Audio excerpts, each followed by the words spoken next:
વોકેથોનમાં ભાગ લેવા આવેલ અને આગામી ચૂંટણીમાં પહેલીવાર મતાધિકારોનો ઉપયોગ કરવા જઈ રહેલા યુવા મતદાર ટીયા પટેલે કહ્યું હતું કે ભારતીય સંસ્કૃતિમાં તહેવારોનું વિશેષ મહત્વ છે. લોકો તહેવારોમાં ઉત્સાહભેર જોડાતા હોય છે. ચૂંટણીઓમાં લોકશાહીના તહેવાર છે, મહાપર્વ છે. હું ભાગ્યશાળી છું કે મારે આ વર્ષે જ 18 વર્ષ પૂર્ણ થયા છે અને મતદાન ઓળખ કાર્ડ માટે અરજી કરતા કાર્ડ ઘરે બેઠા મળ્યું છે. હવે હું મતાધિકારનો ઉપયોગ અચૂક કરીશ. તારીખ 7મી મેના રોજ સહપરિવાર સાથે મતદાન કરવા જઈશ. મતાધિકાર એ નાગરિકનો વિશેષ અધિકાર છે અને ફરજ પણ છે. અત્યાર સુધી ઘણીવાર ચૂંટણી શબ્દ સાંભળ્યો હતો. હવે ચૂંટણીમાં મતદાર તરીકે ભાગ લઈશ. આ લોકસભાની ચૂંટણીમાં પ્રથમ વખત મતદાન કરીને જાગૃત નાગરિક તરીકે મારી નૈતિક જવાબદારી નિભાવીશ. તેની મને ઘણી ખુશી છે. આરસી પટેલ, અધિક કલેક્ટર, નાયબ જિલ્લા ચૂંટણી અધિકારી, સુરત.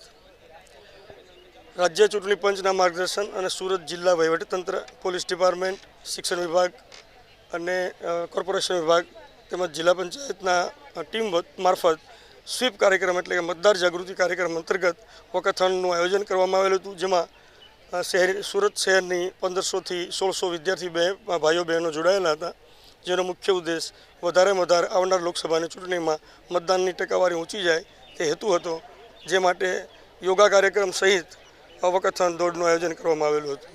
મારું નામ પટેલ ટીયા છે. હું 18 વર્ષની થઈ ગઈ છું. મેં ખૂબ જ ઉત્સાહિત છું પહેલીવાર વોટ કરવા માટે, અને મને આ પર્વ પણ મળ્યો છે કારણ કે આ વર્ષે ચૂંટણી થઈ જઈ રહી છે.